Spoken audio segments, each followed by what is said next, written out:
Hello दोस्तों, इस video के माध्यम से आज हम लोग साइबर स्टॉकिंग की मीनिंग, डेफिनेशन, काइंड्स और मेथड्स के बारे में जानेंगे। तो साइबर स्टॉकिंग साइबर अपराध का ही एक रूप है। इसमें कोई व्यक्ति या व्यक्तियों का समूह किसी दूसरे व्यक्ति या व्यक्तियों के समूह का इंटरनेट के जरिए पीछा करके उसे हर तरीके से हानि पहुंचाने और प्रताड़ित करने का प्रयास करता है।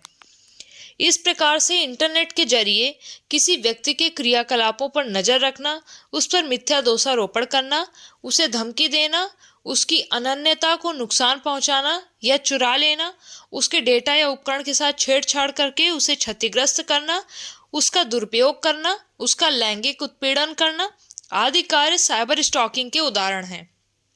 अतः संक्षेप में कहा जा सकता है कि उपयुक्त हथकंडों का प्रयोग करके इंटरनेट के जरिए किसी व्यक्ति को नुकसान पहुंचाना ही साइबर स्टॉकिंग है। उपरोक्त अपराधों के लिए यदि इंटरनेट के साथ साथ मोबाइल फोन का प्रयोग किया जाता है तो यह भी स्टॉकिंग ही कहलाता है। इस प्रकार मोटे तौर पर कहा जा सकता है कि ऑनलाइन माध्यम से की गई छेड़खानी को ही साइबर स्टॉकिंग कहा जाता है। परंतु जब ऑनलाइन माध्यम का प्रयोग करके किसी व्यक्ति या महिला को परेशान करने के लिए बार बार ईमेल या संदेश भेजा जाता है तो इसे साइबर स्टॉकिंग की संज्ञा दी जाती है। यह समस्या विश्व के विकसित तथा विकासशील दोनों प्रकार के देशों में समान रूप से पाई जाती है। साइबर स्टॉकिंग की समस्या से पीड़ित व्यक्तियों में महिलाओं तथा बच्चों का प्रतिशत लगभग 3/4 यानी 75%, जबकि पीड़ित पुरुषों की संख्या 1/4 यानी 25% है। इस समस्या से सर्वाधिक महिलाएं तथा बच्चे पीड़ित होते हैं, क्योंकि आसानी से बहकावे में आ जाने के कारण सर्वाधिक सुभेद्य होते हैं। परंतु साइबर स्टॉकिंग की समस्या से पीड़ित पुरुषों की संख्या भी कम नहीं है। साइबर स्टॉकिंग के मेथड्स क्या हैं या इसके तरीके क्या हैं? साइबर स्टॉकिंग उस व्यक्ति पर एक तकनीक आधारित हमला है जिसे उस हमले के लिए विशेष रूप से लक्षित किया गया होता है या चुना गया होता है। यह हमला क्रोध, बदले की भावना या नियंत्रण स्थापित करने के लिए होता है। साइबर स्टॉकिंग के कई रूप हो सकते हैं, जैसे कि पीड़ित का उत्पीड़न, बदनामी तथा अपमान करने वाला हमला, पीड़ित के क्रेडिट स्कोर को बर्बाद करने के लिए हमला, जैसे कि बैंक खातों अथवा अन्य आर्थिक नियंत्रण को खाली कर देना। तीसरा है कि पीड़ित को सबसे अलग करने के लिए हमला, जैसे कि उसके परिवार, दोस्तों तथा नियोक्ता को परेशान करना। चौथा है पीड़ित के मन में डर या भय को और फैलाकर उसे डराने की रणनीति अपनाकर। साइबर स्टॉकिंग की मेथड्स या विधियां क्या हैं? तो सबसे पहले झूठा आरोप लगाकर। कई बार साइबर स्टॉकर्स अपने शिकार की प्रतिष्ठा को नुकसान पहुंचाने तथा अन्य लोगों को उसके खिलाफ कर देने के लिए उस पर झूठा आरोप लगाने का सहारा लेते हैं। इसके लिए वे उसके बारे में वेबसाइटों पर गलत जानकारी पोस्ट करते हैं। इसके लिए वे अपनी वेबसाइट, ब्लॉग या उपयोगकर्ता पेज भी सेट कर सकते हैं और इसके जरिए अपने लक्षित शिकार के बारे में समाचार समूह, चैट रूम अथवा अन्य साइटों पर आरोप लगाते हैं। दूसरा है कि लक्षित शिकार के बारे में गोपनीय जानकारी एकत्र करने का प्रयास। तो साइबर स्टॉकर्स अपने लक्षित शिकार के संबंध में गोपनीय जानकारी प्राप्त करने का भी प्रयास कर सकते हैं।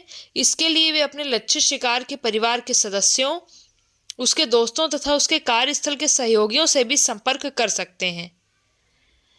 इतना ही नहीं, वे इसके लिए इंटरनेट पर विज्ञापन भी कर सकते हैं और किसी निजी जासूस को भी यह जिम्मेदारी सौंप सकते हैं।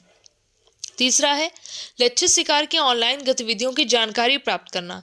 स्टॉकर्स अपने लक्षित व्यक्ति की ऑनलाइन क्रियाकलापों की जानकारी प्राप्त करने के लिए उसके ऑनलाइन पते, जैसे ईमेल आईडी, पासवर्ड आदि का पता लगाने का भी प्रयास करते हैं।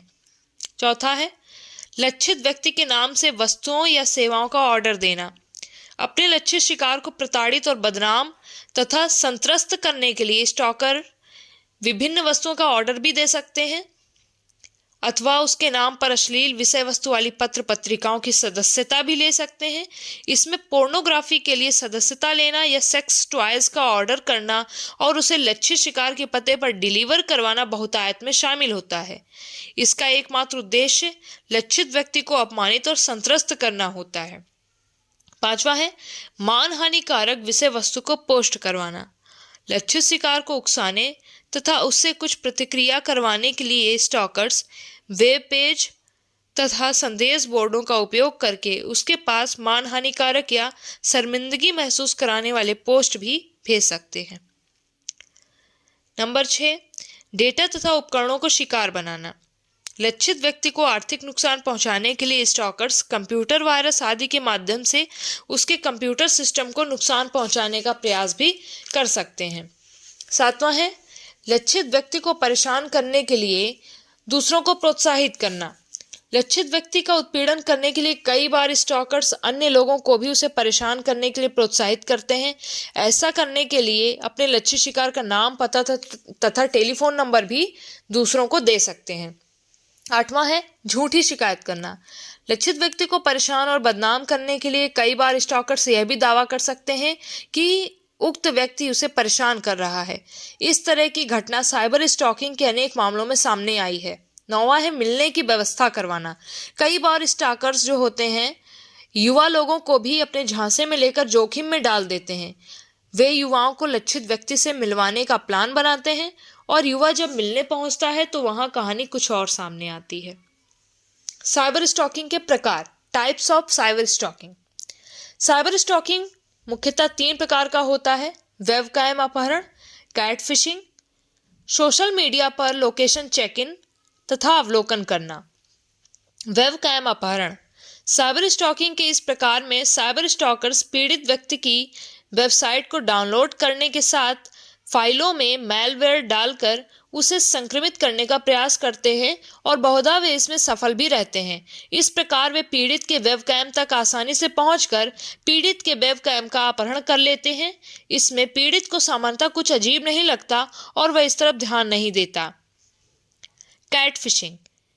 इस प्रकार का साइबर स्टॉकिंग सोशल मीडिया साइटों के माध्यम से होता है। उदाहरण के लिए शातिर साइबर स्टॉकर्स फेसबुक, ट्विटर आदि पर नकली प्रोफाइल बनाकर पीड़ित के साथी बनकर संपर्क करते हैं। तीसरा है सोशल मीडिया पर लोकेशन चेक इन तथा अपलोड करना। जब पीड़ित ने अपनी फेसबुक पोस्ट में लोकेशन चेक इन का विकल्प भी जोड़ रखा हो तो इससे साइबर स्टॉकर्स के लिए उसकी सोशल मीडिया प्रोफाइल के माध्यम से उसके लोकेशन को चेक इन करना और उसका अनुसरण करना आसान हो जाता है और वह पीड़ित की हर गतिविधि को देख सकता है। साइबर स्टॉकिंग के विरुद्ध सुरक्षात्मक उपाय। पहला है साइबर स्टॉकिंग का शिकार होने से बचने के लिए उपयोगकर्ता को उपयोग में न होने पर अपने कंप्यूटर को लॉग आउट अवश्य कर देना चाहिए। दूसरा, यदि उपयोगकर्ता ऑनलाइन संपर्क करने वाले किसी इवेंट और कैलेंडर के रिकॉर्ड किए जाने से जुड़ा हो तो उसे भविष्य में आने वाले किसी भी इवेंट को सोशल नेटवर्क से हटा देना चाहिए। तीसरा है उपयोगकर्ता को अपने ऑन खातों के लिए एक मजबूत और विशिष्ट पासवर्ड का प्रयोग करना चाहिए। चौथा, बहुत बार देखा गया है कि साइबर स्टॉकर्स उपयोगकर्ता की ऑनलाइन गतिविधियों पर रोक लगाने के लिए सार्वजनिक वाईफाई नेटवर्क की कम सुरक्षित प्रणाली का फायदा उठाते हैं।